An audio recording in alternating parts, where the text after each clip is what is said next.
une extension rapide et facile pour valider une adresse mail en quelques lignes? On voit ça tout de suite?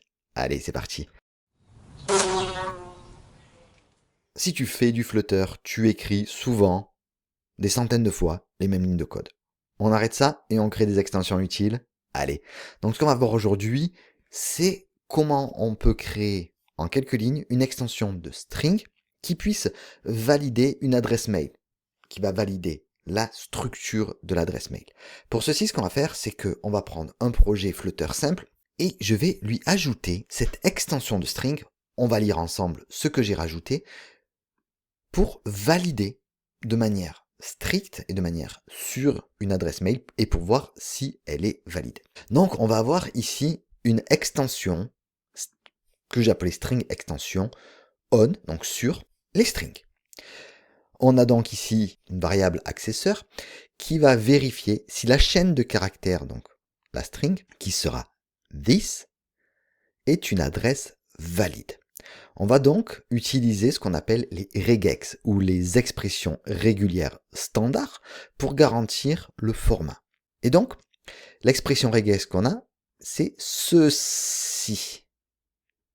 Ou elle est aussi ici. Et vous voyez que c'est illisible. Mais si on la prend étape par étape, on peut bien comprendre de quoi il s'agit.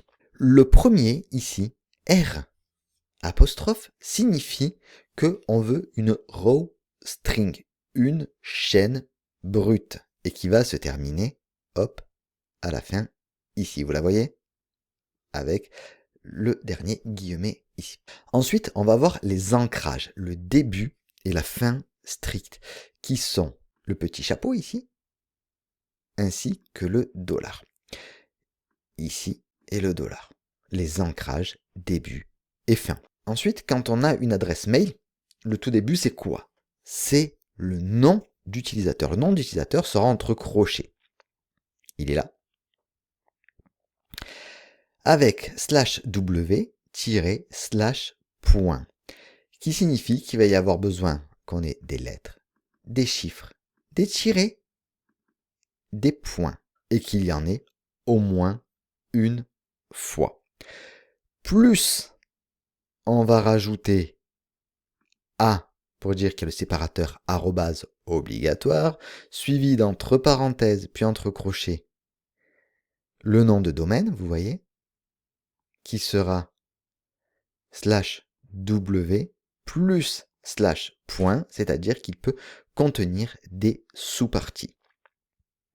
Une fois qu'on passe à ceci, on a un plus pour dire qu'on va avoir une étape en plus de vérification, qui va être crochet, /w tiré, et hop, entre accolades, 2,4. C'est l'extension finale qui doit faire entre 2 et 4 caractères. Et il va falloir que ça matche, que cette expression régulière matche la string. On va voir ceci. Donc on a notre constructeur là, notre homepage. On n'a pas forcément besoin de tout ce qu'il y a à l'intérieur. Hein. Donc on va supprimer quelques commentaires, le count et l'incrément counter. Ça, on n'en a pas besoin. Je vais essayer de faire au plus propre pour qu'on voit bien où on en est. On arrive donc à notre colonne. On va avoir un text counter ici, j'en ai pas besoin. Comme ça, on enlève cette erreur. Et je ne vais pas vouloir de floating action button. Ce que je vais vouloir, c'est par contre, ici, dans mon state, avoir deux strings. Donc, on va avoir un invalid mail. Et ce invalid mail, on va mettre une adresse mail bla bla bla. Vous voyez que c'est une adresse qui est invalide. Par contre, je vais mettre une valide mail qui sera égale à info@monmail.com.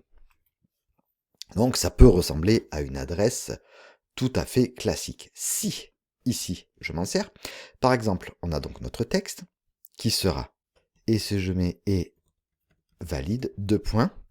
Là, j'ouvre et je ferme les accolades, je reprends invalid mail, point, isMail valide. Donc là, je devrais avoir blabla et valide, false.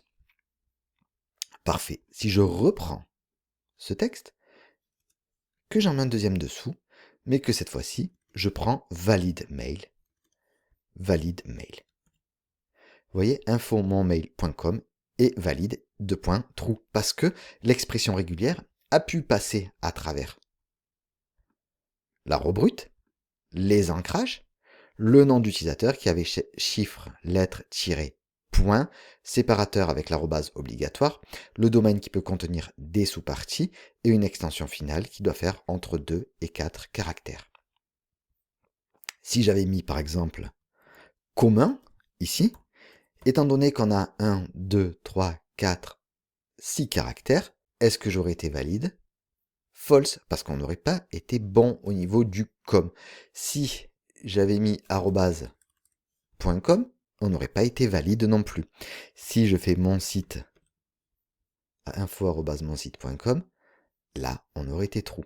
Si j'avais mis info 45, étant donné qu'on a le droit de mettre des chiffres, ça aurait été valide aussi. Voilà, donc vous pouvez vous amuser.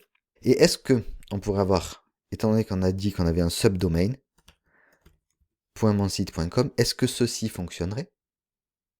True aussi, parce que on a dit qu'il peut contenir des sous-parties, donc un point avec des sous-domaines. Voilà, vous pouvez vous amuser avec ceci. Vous avez désormais votre code, vous n'avez plus qu'à le récupérer, vous le copiez, vous le collez et vous pouvez l'utiliser autant de fois que vous voudrez dans vos applications.